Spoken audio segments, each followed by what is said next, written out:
ছোট থেকেই স্বপ্ন ছিল আধিকারিক পদে চাকরি করার? যদি উত্তর হয় হ্যাঁ, তাহলে একদম সঠিক ভিডিও দেখছো। দেখো, পিএসসি আমাদের রাজ্যের সব থেকে বড় চাকরি যেটা বার করেন সেটা হচ্ছে WBCS অফিসার।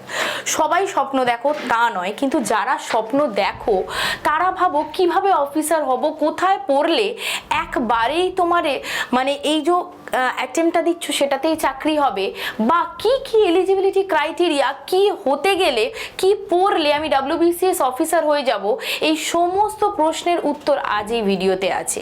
হ্যাঁ, ঠিক শুনছো, আমি রূপা সরকার অ্যাভিশন বাংলার পক্ষ থেকে প্রতিদিন তোমাদের কাছে আসি এক নিমিষে অঙ্কের ভয় দূর করার জন্য। কিন্তু আজকে সেরকম কিছুই না, আজকে কিছু ইম্পর্টেন্ট ইনফরমেশন নিয়ে এসেছি এই WBCS রিলেটেড। তো দেখো, এখানে লেখা আছে how to become a WBCS officer. Basically যারাই রাজ্যে চাকরি নিয়ে ইন্টারেস্টেড, আর দেখো সব থেকে বড় কথা, রাজ্যের চাকরির একটা ব্যাপার আলাদা। মানে আমি এই রাজ্যে বিলং করি, ওয়েস্ট বেঙ্গল গভর্নমেন্ট, তো ওয়েস্ট বেঙ্গল গভর্নমেন্টের সব থেকে বড় আধিকারিক পদে বসবো আমি। এই স্বপ্নটা যদি থাকে, আমি যদি আমার রাজ্যকে মানে রাজ্যের থ্রু দিয়ে নেশনকে সার্ভ করি, তার থেকে বড় কিছু হতে পারে কি? একদমই নয়। তাহলে এই চাকরি পাওয়ার জন্য কি পড়তে হবে পরের কথা, আমি কি কি এলিজিবিলিটি ক্রাইটেরিয়া বিলং করছি, আর সেই ক্রাইটেরিয়াগুলো ওই পরীক্ষার জন্য সুইটেবল কিনা, এই সমস্ত তথ্য এতে থাকবে।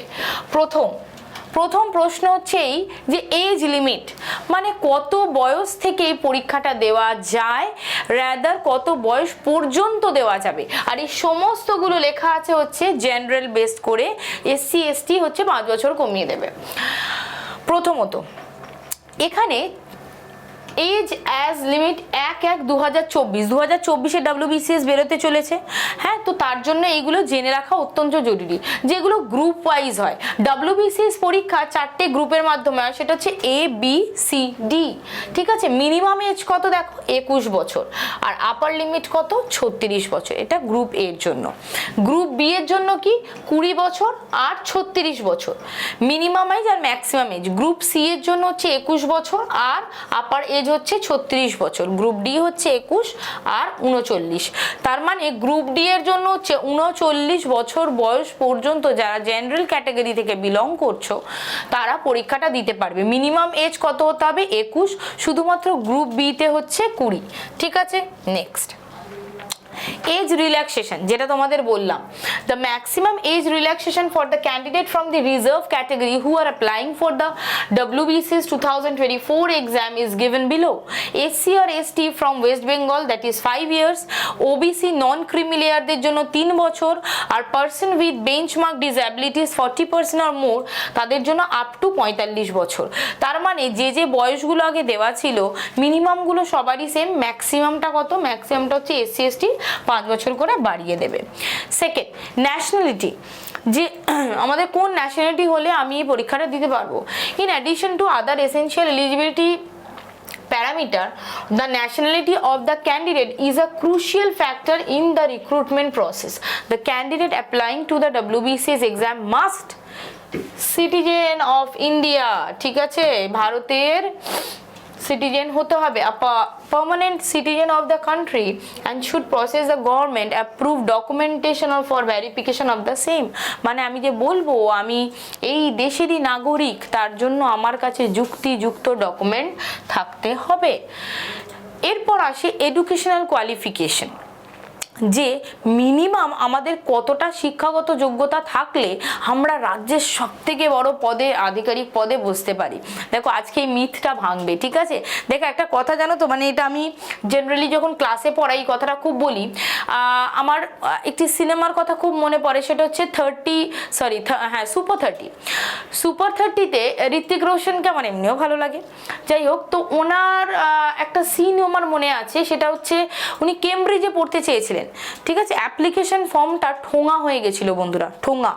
তার মানে বুঝতে পারছো তো, মানে থিং ইজ দ্যাট যদি তোমার প্রতিভা বা যদি তোমার স্কিল কাজেই না লাগাতে পারো, তাহলে সেটা একটা সময় ডিগ্রিটাই ঠোঙাই হয়ে যাবে, তাই তো? সেক্ষেত্রে অনেকেই দেখবে 90% স্কোর হোল্ডার আছে, বাট তারা কিছুই করে উঠতে পারেনি। কিন্তু এরকম অনেক স্টুডেন্ট আছে, আমি খারাপ ভালো বলছি না, দেখো মেধা হচ্ছে এমন একটা জিনিস, কারোর কোনো সাবজেক্ট ভালো, অন্যজনের অন্য একটা সাবজেক্ট ভালো। তো যে যার নিজের স্পেশালিটি বা দক্ষতাটাকে চিনতে পারে, তার সুবিধা হয় কি বলতো, চ্যানেলাইজ করতে। তো ব্যাপারটা এইখানেই, সেটা হচ্ছে যারা ধরো অনার্স করছে, মাস্টার্স করছে, MBA করছে, PhD করছে, এরকম প্রচুর ছাত্রছাত্রী আছে, স্টিল আবার গ্রুপ ডি পদে ফিল আপ করছে। বুঝতে পারছো তো দেশের অবস্থাটা কোথায়? তো সেইখানে সুধার আনার জন্য আধিকারিক পদে বসতে হবে। তো সেই আধিকারিক পদে বসার জন্য কিন্তু সরকার না তো চেয়েছে 90%, না তো চেয়েছে 80%, না তো চেয়েছে সায়েন্স, আর্টস, ইরেসপেক্টিভ অফ যে কোনো স্ট্রিম থেকে তুমি পাস গ্র্যাজুয়েট হয় কিংবা honours graduate, graduation, just graduation লাগবে। কেননা এটা একটু শুনতে খারাপ লাগলেও একদম কোটেড আনকোটেড মেনশন করে নাও, হয়তো অনেকে কমেন্ট বক্সে এটা লিখতেও পারো যে ম্যাম এটা কি সত্যি সত্যি আপনি খুব একটু ঠিক কথা বলেননি। দেখো, এই যে আমাদের দেশের সবথেকে বড় পরীক্ষার মধ্যে একটি হচ্ছে অন্যতম, সেটা হচ্ছে সিভিল সার্ভিস, ইউপিএসসি।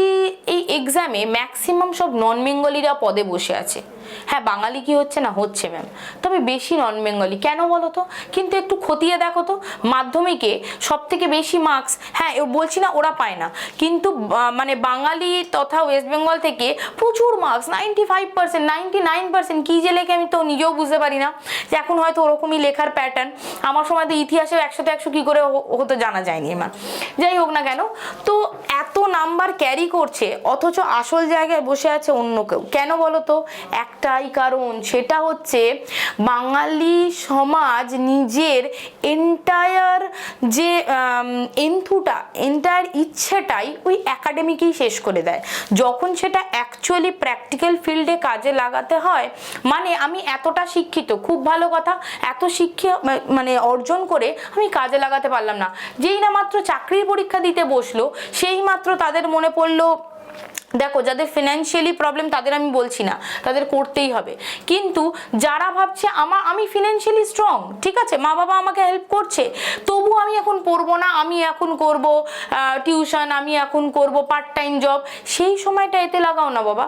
তখনই দেখো 5,000 টাকা ইনকামটা বড় কথা না। হ্যাঁ, যাদের অসুবিধা তারা ডেফিনেটলি কোটেড আনকোটেড করতেই হবে, কিচ্ছু করার নেই, ঠিক আছে, তাদের সময় ম্যানেজমেন্টও অন্য, ঠিক আছে। আর তারাই দেখবে দিনের শেষে দাঁড়িয়ে যাদের হাতে অনেক সময় কিছুই করতে পারছে না, যাদের হাতে একদমই সময় নেই, যার করার ওইটুকু টাইমের মধ্যেই করবে। কেননা একটা জিনিস জানো তো, 5 ঘন্টা বই খুলে বসার থেকে 2 ঘন্টা তুমি যখন জানো আমার কাছে এইটুকুই টাইম আছে, ওটা প্রোডাক্টিভ ওয়েতে তোমাকে কাজে লাগাতে জানতে হবে।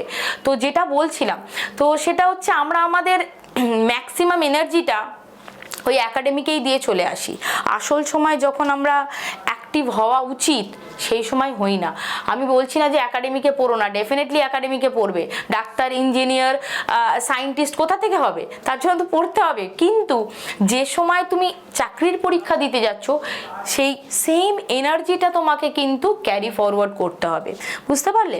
তো দেখো এখানে এডুকেশনাল কোয়ালিফিকেশনটা দিয়েছে, দেখো যে candidate aspiring to applying for WBCS 2024 must ensure that meet the educational requirements specified in the notification along with the adhering to the WBCS age limit. All the applicants required to possess a minimum educational qualification. সেটা কি? possess a degree from the recognized university in India, be able to read, write, speak Bengali language, should not have Nepali as their mother tongue or else they would be exempted, must have well versed with the current happening both the nation and the international level. মানে সেটা হচ্ছে তোমাকে recognized university থেকে graduate হতে হবে, ঠিক আছে, যেটা রেকগনাইজড ইউনিভার্সিটি। এটা হচ্ছে তোমার পাতি কথা। সেকেন্ড কথা, বাংলা তোমায় জানতে হবে, কেননা বাংলায় তুমি সার্ভ করতে যাচ্ছ, গ্রামে গঞ্জে প্রত্যেকের অসুবিধা শুনতে যাচ্ছ, সিস্টেমটাকে ভাষাকে চেঞ্জ করতে যাচ্ছ, তাহলে সেই রাজ্যের ভাষা জানবে না তা তো হতে পারে না, বাংলাটা তোমায় জানতে হবে। শুধুমাত্র নেপালি যারা হচ্ছে দেখো should not have Nepali as their mother tongue or else would be exempted, মানে নেপালি জানতে হবে, যারা নেপাল থেকে বিলং করছো ওখানে নেপালি ভাষাটা জানলে হবে। আমি এখানে বিলং করছি, আমি বলছি আমি নেপালি ভাষা জানি না, তাদের কিন্তু হবে না। মানে নেপালি ভাষাটা যারা নেপালে বিলং করছে কিংবা তাদের মাদার টাং, তাদের জন্য এক্সেমশন আছে, যে বাংলা না জানলেও চলবে, তোমাকে নেপালিটা জানতে হবে। ঠিক, নেক্সট এবার হচ্ছে WBCS এক্সাম প্যাটার্ন। এবার হচ্ছে আমার ধরে নাও বয়সটাও এলিজিবল, সাথে হচ্ছে এডুকেশনাল ক্রাইটেরিয়াও ফুলফিল হলো। এইবার আমি জেনে গেলাম যে এরকম এরকম ব্যাপার যেগুলো ম্যাচ করছে। এবার তো সমুদ্রে নামতে হবে, আটলান্টিক না নর্থ সি, এর আমাকে দেখে নিতে হবে। দেখো প্রথমে হচ্ছে প্রিলিমিনারি এক্সামিনেশন, যেটা হচ্ছে অবজেক্টিভ বেস, ঠিক আছে। জেনারেল স্টাডিজ 200 মার্কের থাকে। এই জেনারেল স্টাডিজের মধ্যে হচ্ছে স্পেসিফিক্যালি 8টা সাবজেক্ট পড়ে। নাম্বার 1 ম্যাথস আর রিজনিং মিলিয়ে 8টা সাবজেক্ট 25-25 করে, ঠিক আছে। ম্যাথস আর রিজনিং মিলিয়ে 25, English 25, history INM Indian national movement 25, IH Indian history 25, geography 25, economics 25, current affairs 25, ঠিক আছে। টোটাল হচ্ছে তোমার, হ্যাঁ সবগুলোই বললাম, আর একটা বলিনি, পল সায়েন্স। এই 8টা সাবজেক্ট তোমাদের থাকবে, যার সাথে স্ট্যাটিক জিকেটাও থাকবে। এবার আসি মেন্স। মেন্স হচ্ছে অবজেক্টিভ প্লাস কনভেনশনাল। কেন না, যেগুলো হচ্ছে ধরে নাও ডেসক্রিপটিভ পার্ট থাকবে, স্পেশালি বাংলা ইংলিশ, ওটা তো তোমায় লিখতে হবে। 8টা থাকে। Paper 1 conventional type, 200 number for paper 1 and paper 6। দেখো প্রতিটার জন্য 200 each for paper 7 and paper 8। দেখো পেপার 2 কনভেনশনাল, পেপার 3 হচ্ছে অবজেক্টিভ, মানে বাংলা আর ইংলিশ এগুলো হচ্ছে আমাদের লিখতে হবে ডেসক্রিপটিভ, ঠিক। পেপার 4, পেপার 5 এগুলো সব objective. Paper 7 and 8 optional subject chosen by the candidate. এই যে পেপার 7 আর পেপার 8 এখানে দিয়েছে, দেখো 200 each for paper 6 and paper paper 7 আর পেপার 8, যেটা হচ্ছে তোমার অবজেক্টিভ বা অপশনাল, সেই পেপারটা তুমি নিজে সিলেক্ট করতে পারবে, সেটা হচ্ছে 200 করে ইচ। ক্লিয়ার? নেক্সট লাস্ট হচ্ছে পার্সোনালিটি টেস্ট, মানে হচ্ছে ইন্টারভিউ। আর একটা কথা সেটা হচ্ছে এই যে আমাদের প্রিলিমিনারিতে যেটা হয় সেটা অনলি তোমার জাস্ট পাস করতে হবে, কাট অফ মার্কস, ওর মার্কস অ্যাড হয় না। মেন্সের বেসিস করে তোমাকে ইন্টারভিউতে ডাকা হয়। এবার আসি সিলেবাস। কি syllabus? WBCS prelims A the 8 topics given in WBCS prelims syllabus are English composition, ইংলিশে কি কি থাকে, synonym, antonym, idioms, phrases, vocabulary, phrasal verb, homophones। আচ্ছা, এবার হচ্ছে general science, general appreciation, understanding of science, matters of every day observation. মানে কোন সায়েন্সের কোশ্চেন আছে, সাপোজ এখন হচ্ছে আমাদের গরমকাল, তাই তো গরমকালে মৌসুমি লেবু আমরা খুব খাচ্ছি, ভালো কথা। তো মৌসুমি লেবুর মধ্যে কোন ভিটামিন থাকে, ঠিক এই ধরনের যেটা তোমরা ডেইলি বেসিস দেখতে পাচ্ছ। আমি গাড়ি চালাচ্ছি, ঠিক আছে, গাড়ির যে আমার লুকিং গ্লাস সেটা কোন ধরনের কাঁচ, ঠিক আছে, সেটা তোমাকে কোশ্চেনে জানবে। তো এভরিডে বেসিসে যেগুলো আমরা ইউজ করি সেই ধরনের সায়েন্সে অ্যাপ্লিকেশন, ওই সায়েন্সের কোশ্চেনগুলো করা হয়। Experiences as expected from an educational person not having made specific study on the scientific discipline. Current event of national and international importance। দেখো কারেন্ট ইভেন্ট বলতে কারেন্ট অ্যাফেয়ার্স কি কি আছে, significant event affecting the India and it's relation with the world. যে সমস্ত ঘটনাগুলো মানে West Bengal সহ ভারত সহ গোটা ওয়ার্ল্ডের সাথে কানেক্টিভিটি রাখছে, যেটা পড়ার জন্য ইম্পর্টেন্ট, সেই ধরনের কারেন্ট অ্যাফেয়ার্স আসবে। নেক্সট হিস্ট্রি, যেটা হচ্ছে হার্ট থ্রব অফ WBCS। কেন? এই একটা সাবজেক্টই তোমায় 50 নম্বর দিচ্ছে প্রিলিমিনারিতেই, আর মেন্সে 200 নম্বর। তো এখানে দেখো এনশিয়েন্ট, মেডিয়েভাল আর মডার্ন হিস্ট্রির মধ্যে এটা পড়ছে, ঠিক আছে। এটা হচ্ছে ইন্ডিয়ান হিস্ট্রি।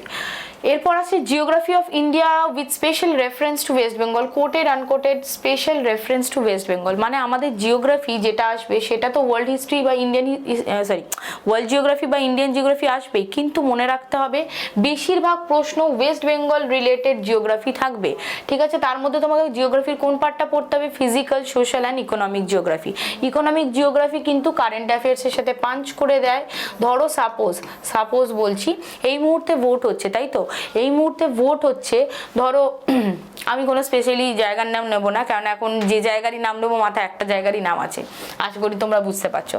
এটা হচ্ছে এই যে ধরে নাও আমাদের honourable prime minister Narendra Modi গিয়েছিলেন লাক্ষাদ্বীপে, কেন, বয়কট টু মালদ্বীপস, তো ওইখানে যেটা গেছিল এটা কিন্তু একটা পলিটিক্যাল ইস্যু। এই কোশ্চেনটা দেবে না, কি কোশ্চেনটা দিতে পারে যে আমাদের লাক্ষাদ্বীপের আমাদের ক্যাপিটাল কি, বা ওখানে কি কারেন্সি চলছে। তাহলে দেখো কান্ট্রি ক্যাপিটাল কারেন্সি থেকে একটা কোশ্চেন দেবে, কিন্তু কোন কোশ্চেনটা দেবে, যেখানে যেখানে মিনিস্টার বা যে কোনো ফেমাস পার্সন গেছে সেই জায়গাটা দেবে। তাহলে এটা কি হবে বলো তো, এটা হচ্ছে ইকোনমিক জিওগ্রাফি বলা হবে। যেই জিওগ্রাফিরও কোশ্চেন আছে রিলেটেড টু কারেন্ট অ্যাফেয়ার্স, ঠিক। নেক্সট এবার আসছি ইন্ডিয়ান পলিটি অ্যান্ড ইকোনমি। দেখো ইন্ডিয়ান কনস্টিটিউশন, পলিটিক্যাল সায়েন্স মানে তোমাকে ওই গ্র্যাজুয়েশনের এগুলো কিছুই পড়তে লাগবে না, কিন্তু যেগুলো আমাদের মিনিমাম এইচএস বেসড কোশ্চেন কিন্তু আসবেই, ঠিক আছে। স্পেশালি যেমন প্রতিবার মানে এই আর্টিকেল এগুলোর থেকে কোশ্চেন আসেই, তোমরা প্রত্যেকে জানো, তো ওই ধরনের কোশ্চেনগুলো বেশি আসবে। Panchayati Raj, constitutional bodies etcetera. Indian national movement, এটা আগে দেওয়ার কথা ছিল, যেটা আমি বলেছিলাম IH and INM, এটা 25 নম্বর আসে, এটা 25 নম্বর আসে। গোটা হিস্ট্রিটা তোমাকে টোটাল 50 নম্বর দেবে। একটু যদি ভেবে দেখো, যে কোনো পরীক্ষায় 200 নম্বর, কাট অফ তো প্রি সিলেক্টেড নয়, ধরে নিলাম 100, লাস্ট গেছিল 130, 130-এর মধ্যে 130-এর মধ্যে এই 50-এ ধরে নিলাম কেউ যদি 48 বা 45ও পায়, সে কিন্তু এই 130-এর মধ্যে 40% এখান থেকে স্কোর করতে পারবে। তাই হিস্ট্রি কিন্তু খুব ইম্পর্টেন্ট সাবজেক্ট। তো INM এ কি আছে দেখো, nature and character of 19th century, আর আছে গ্রোথ অফ ন্যাশনালিজম, আর কি আছে দেখো তোমার ইন্ডিপেন্ডেন্সের সময়কার সমস্ত INM আসতে পারে। এরপরে general mental ability, logical reasoning and common aptitude, যেটা তোমরা প্রত্যেকে জানো। এবার কি বলতো, এই দুটোকে অনেকেই না একটু ভাবতো ওই নিচের স্তরে, তাই তো। মজার ব্যাপারটা কি, 2022-এর মেন্স দিতে গিয়ে দেখা গেছে যে 200 নম্বর আসে ম্যাথস আর রিজনিং মিলিয়ে, ম্যাথসটাকে সবাই এক কোণে রেখে দিয়েছিল, কিন্তু মজার ব্যাপার এই 200 নম্বরের মধ্যে 192 নাম্বার চলে এসেছিল ম্যাথসের, আর 8 নম্বর চলে এসেছিল রিজনিংয়ের। সুতরাং ম্যাথসটাকে কিন্তু এক ঘর করলে হবে না, হতে পারে পরের বার রিজনিং বেশি নাম্বার দিল, ঠিক। এটা পিএসসি জানেন কিরকম কোশ্চেন দেবেন, যাই হোক না কেন এই সমস্ত সিলেবাস থাকবে। নেক্সট সেটা হচ্ছে মেন্সের পেপারগুলো। পেপার 1 যেটা হচ্ছে আমাদের কনভেনশনাল পেপার, সেটা হচ্ছে বাংলা, হিন্দি, উর্দু, নেপালি বা সাঁওতালি থাকতে হবে, ঠিক আছে। গ্রুপ এর জন্য 200 নম্বর, বির জন্য 200, সি এর জন্য 200, ডি এর জন্য 200, ক্লিয়ার। তার সাথে হবে কি লেটার রাইটিং, প্রেসি রাইটিং, এইগুলো হচ্ছে বাংলা, হিন্দি, উর্দু, নেপালিতে থাকতে হবে। Composition, translation from English, Bengali, এগুলো রইলো, ঠিক আছে।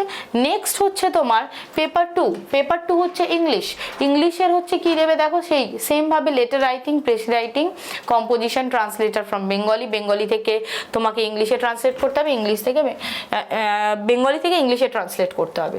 প্রতিটা গ্রুপের জন্য 200 নাম্বার করে, ঠিক আছে। নেক্সট পেপার 3তে কি আছে, general studies 1, Indian history with special emphasis on national movement, geography of India with special reference West Bengal, মানে পেপার 3তে হিস্ট্রি জিওগ্রাফি মিলিয়ে টোটাল 200 নম্বরের প্রতিটা গ্রুপের জন্য।